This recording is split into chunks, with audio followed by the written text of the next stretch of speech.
Hello, everyone. If you are catching this replay, please comment and let me know that you're watching the replay so I can come back and say hi to you and thank you for tuning in. Just give me a second to get this shared out and we will go ahead and get started. Okay, perfect. We're live on Facebook. Good morning. Good morning. Okay. Share.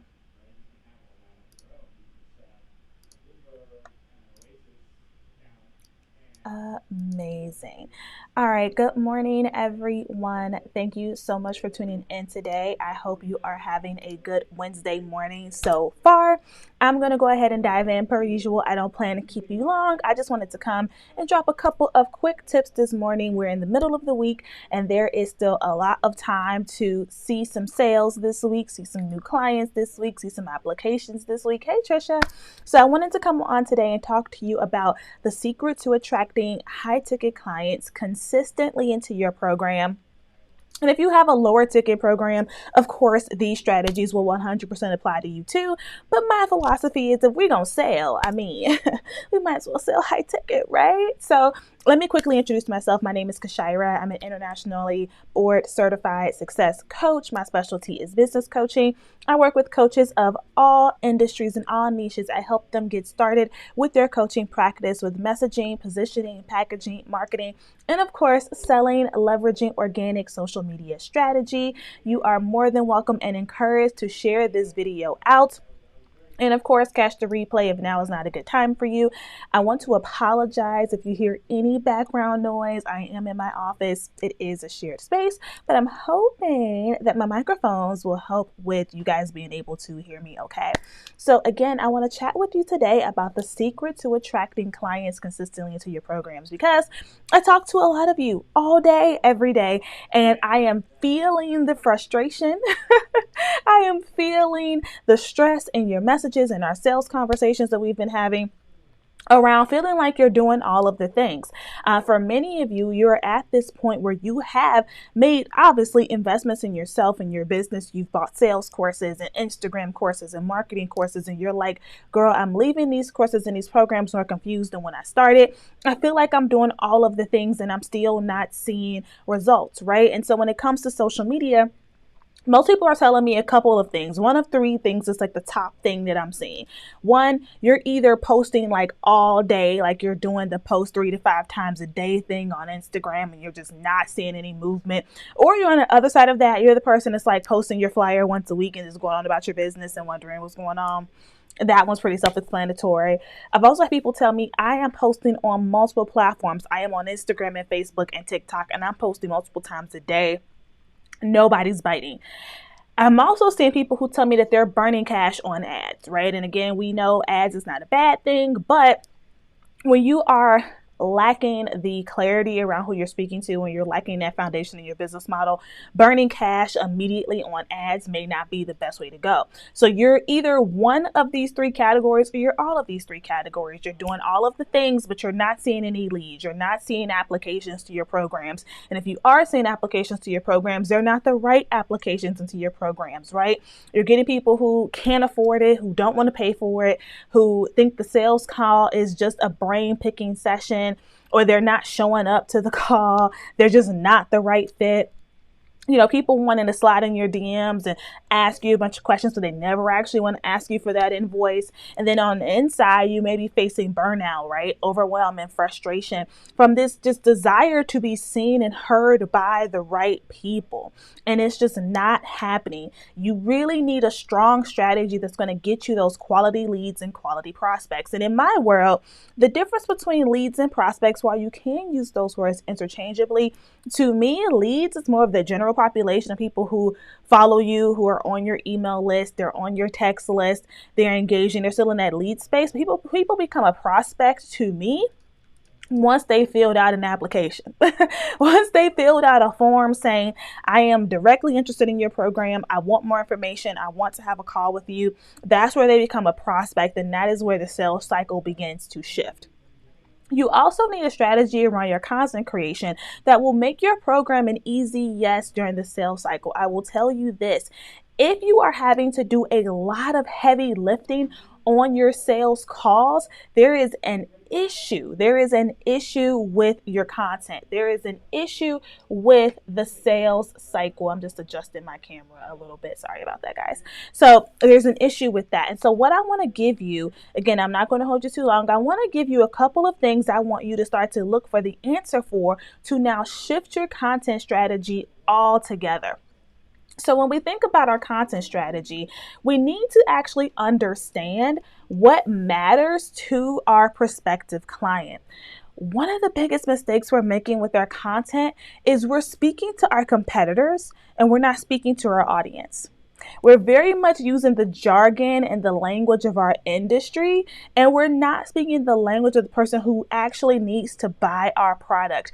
The easiest example within business coaching I can give you is how a lot of business coaches, we tend to use just like really big jargon, like, market saturation and packaging and, conversions and X, Y, and Z. And the average new business owner is just like, girl, how do I make some money? How do I get some sales? How do I get seen? And yes, through our content, we will educate on these things. But in our flyers and our captions, if we're straight spinning industry jargon, we're basically showing up to impress our competition, to engage with our competition. Or worse, you may be copying and pasting your competition. And that is one of the core reasons why you're not getting those sales. You're almost speaking over your customers' heads. And for the person that really needs you, they're not going to try to sit up here and read between the lines and guess what you mean and maybe see if you're talking about them and this and that. They're only going to take action when they read to see something where they're like, that is literally for me. That is speaking to me. People have literally told me in their applications, like, I don't know what it is about your content, but you just have a way of knowing what I'm going through, right? And that's what makes somebody actually want to engage with you and give you 4 and 5 figures. I've seen people actually be entitled, right, when it comes to their business and say, well, I'm showing up all the time. They need to just pay me. And while I'm all about us being paid what we deserve, this is still a job and we still need to show up and do it correctly. Just because you're here doesn't necessarily mean somebody's just going to hand out the cash. You have to actually do your job of marketing and communicating correctly so they understand that they need you. So this is going to take some experimentation and some time to play with it. But again, there is a definitive strategy around that. So before I even get into those steps, one thing I want you to go ahead and do now so you don't forget is to click the link in my bio or the link above or below this video, depending upon where you're watching it, to unlock my brand new training, the Power Coaching Playbook. You are going to get my 4-part framework to running a successful online coaching practice. If you missed Monday's training when I talked about mindset work, I talked about how that impacts your role as CEO and your decision-making process, your ability to set the vision. This training will go deeper into that, and it will also talk to you about some of the marketing strategy that I'm going to cover today. The link for that is thefoundercircle.com/PC playbook, or just click the link in my bio. So what do we need to do when it comes to our content, when it comes to our sales cycle, so that we ensure we are getting the right people consistently and we're converting them at the same time? We need to actually understand what matters to that client, not what matters to us as the coach, not what matters to our competition, not what matters to everybody else who is in our business, but they don't need to be. What actually matters to that client. You need to get to know this client so intimately, because when you're creating content, you're ultimately predicting what they need and what they want to see. Most times when you're taught target market research and how to get to know your client, you're taught to look for very basic demographic information. And I'm not going to lie to you and say that demographic information such as gender and age and location are not important, but that is very surface level, and it's not even scratching the surface at all of what you need to cover in your content. People are very surprised. I have a lot of experienced coaches who come through the founder circle, coaches who've been doing this for a number of years, but they're not seeing consistent income. And I always tell them when they get into the program, I still need you to go through the foundational stuff of market research and messaging.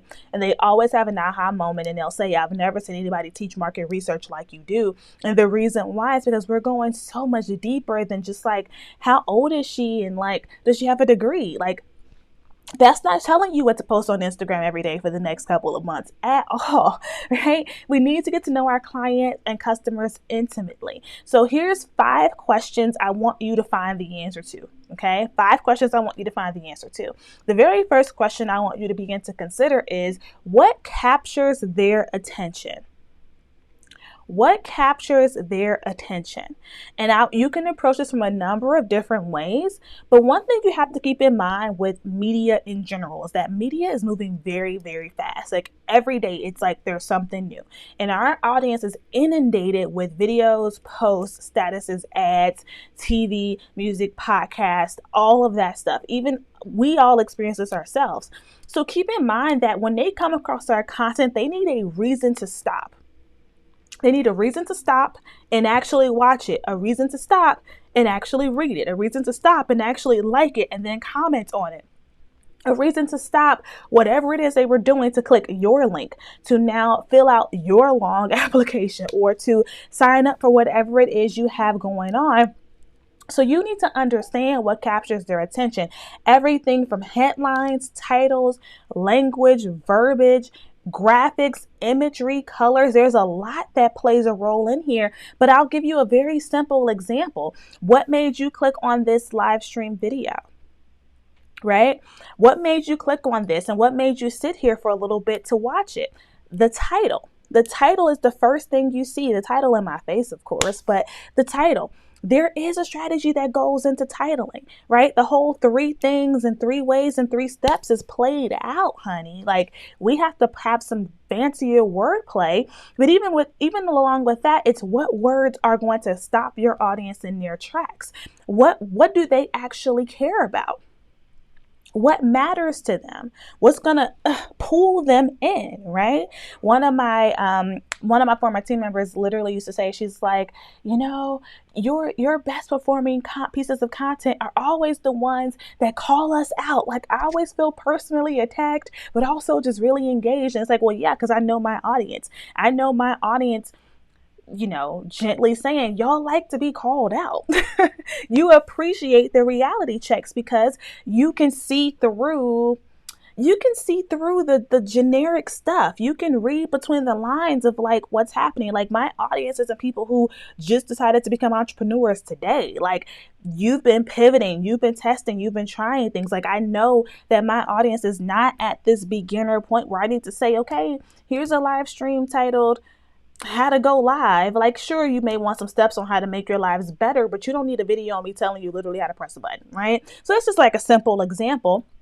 But even when it comes to visuals, to graphics, right? If you're trying to sell high ticket programs, you got to step that stuff up. And even though I do tell my clients that you don't need to spend a ton of time on graphics, because I firmly believe that video is the way to go. If you are going to create a graphic, if you are going to post a flyer, then it needs to look like a high ticket business's flyer. You can't use the same Canva template everybody else uses and simply change the color. You have to do a little bit more to zhuzh it up so that you don't look like everybody else. So you have to understand what's going to stop them in their tracks. And even when it comes to psychology of colors and the branding that you pick, picking your favorite color is no longer an option. It's literally what's going to make that person stop in their tracks. The second question that I want you to begin to ask is, where are they making their buying decisions online? This one is so important. I know that everybody has their favorite platform. We all have our favorite platform, but just because that's your favorite platform does not mean that's your audience's favorite platform. And let me say this, even though you may have very similar experiences and background and upbringing to your audience, you are not your audience for the simple fact that you're the coach. So you can't be one and the same. But again, you can come from where they come from. You can have very similar experiences and previous pain points. I tell you all my story all the time. A lot of my clients have gone through some of the same things I used to go go through. But at the end of the day, who I was 7 years ago and who I am now is very different people. So what appeals to me now in my present very abundant life did not appeal to me when I was having issues with lack. Right? So this does matter. Where people make buying decisions does matter. So you have to understand where are they spending the bulk of their time? Where are they fully consuming and engaging content? And where are they having these aha moments? Where are they actively taking action? While yes, they may be on Instagram all day, you might have the audience that makes decisions based on podcasts, or who makes a decision based on longer YouTube videos. I'm not sure what your audience wants, because I'm not talking to you one-on-one right now, but there's a method to the madness with making the right assumptions and making the wrong assumptions, because you could be pouring all of your efforts into the wrong platforms, even if you're spread across platforms, and that may be a telltale sign as to why you aren't getting those leads. I remember the year before last, I had a client tell me that she could never catch me on live. She would see me, but because of her schedule, she could never catch me on live, but she would always catch every podcast because she could play it when she was cleaning her house. And she said, I play you so much. My kids know your voice. And so if I think about the fact that had I avoided podcasting and only put all of my eggs into Facebook Live, I would have missed out on that client and plenty more, versus really thinking strategically about how to leverage certain platforms to bring these people in. And we do teach podcasting and YouTube in the founder circle, by the way. It comes later in the program after you've gone through your very first launch. But I think about how so many of these platforms, while they are a little bit more passive, can be such a direct way to bring people in who know of you, but just haven't been fully convinced yet. So thinking about where they're making their buying decisions online. The third question I want you to answer is, what matters to them in terms of benefits and perks? So one thing that's very interesting about the high ticket space is that our consumers are looking for similarities between you and some of the other luxury high-end experiences they have, right? And so a very easy example could be, think about your favorite hotel chain, right? And think about how if you are in the loyalty program, or you have the credit card, or you have a certain number of points, you get special perks. I know at Marriott, there's a whole separate line, okay? If you are elite, you stand in a whole separate line. You get your free water, you get certain upgrades of certain properties. Like there is this level of like, I belong and I'm getting recognized for it. So I'm not saying you need to have special bottled water, but you do want to think about this, because when your clients are invested in your program, especially at your higher price points, they're comparing you to other luxury price points, and they're comparing that experience from start to finish. And the experience for them doesn't begin when they give you their money. It begins whenever they've entered the sales cycle, whenever they've filled out the application, booked the call, whatever your process is, that's where it starts. And so they're heavily evaluating that experience. And in fact, experience is so important. I have my clients read an entire book on customer service because the experience is just that important. So we have to think about what perks and benefits matter to them. What are some of the things that they want to see and hear that will bring them confidence moving forward with you, and will also just, because it's going to bring a feeling of, like familiarity when it comes to certain things like these perks and benefits, it's going to make them even more confident in that process, because sometimes people will pay for a program and then immediately have that buyer's remorse because, oh my God, I just spent all this money. But your experience can help to ease that, right? And I'll give you a very simple example of something we do over here. You guys have probably seen this if you've watched my Instagram stories. I send out custom client boxes, right? First of all, the box is branded. It has the company name on it. It has my name on it. Okay, it's branded. And everything inside is branded. We have client journals, client tumblers, client pins, client post-its. And the average coach at my level of revenue does not do that. I'm gonna be honest with you, there's nothing wrong with that. They'll use like a third-party service, like a Fox or something like that, which again, nothing's wrong with these services. I've gotten boxes from them, they're great. But of course, it's all about time and efficiency, right? It's much more efficient to use a third-party service. Have somebody on your team do it. However, However, because I know my audience and my clients intimately, I know that they would appreciate the active service of me even putting together a box, let alone the thought behind the fact that they have something to physically show for our program. They literally have a little leather portfolio thing that says the name of the program on it. It shows membership, it shows belonging, it shows inclusion. They have little trinkets with our company name on it that makes them feel like I invested in something that's real. And the thing about the online space is like, yes, everything is virtual and in an instant, it's instant access. That's so great. But sometimes that can almost start to feel just like what is the word I'm looking for? Like there's no intimacy sometimes with that. And it just doesn't feel like you did something for real. So when you get a physical thing in the mail and it has all of this care wrapped into it, it just makes you so much more comfortable with that. And it also makes you want to show up more because now, again, there's this feeling of belonging. It's like being a member of something that's real. And so again, this is for my audience. So just because I do it doesn't mean you have to do it, but it is an example of something that I'm giving to you that I know based on the market research that I've done. The fourth question I want you to begin to answer is, how does their pain, the pain that they have that relates to your zone of genius, how does this impact their daily life? How does this impact their daily life? We have to go beyond surface level. It is very easy for me to sit here and say, my ideal client, their pain point is they're not making money consistently or they're not hitting their goals. And that's dry. That's kind of boring. It's like, yeah, we know that, but what else? That's what's going to separate you from your competition, when you know how to go deeper than that, when you can answer the what else. There's this strategy within design thinking.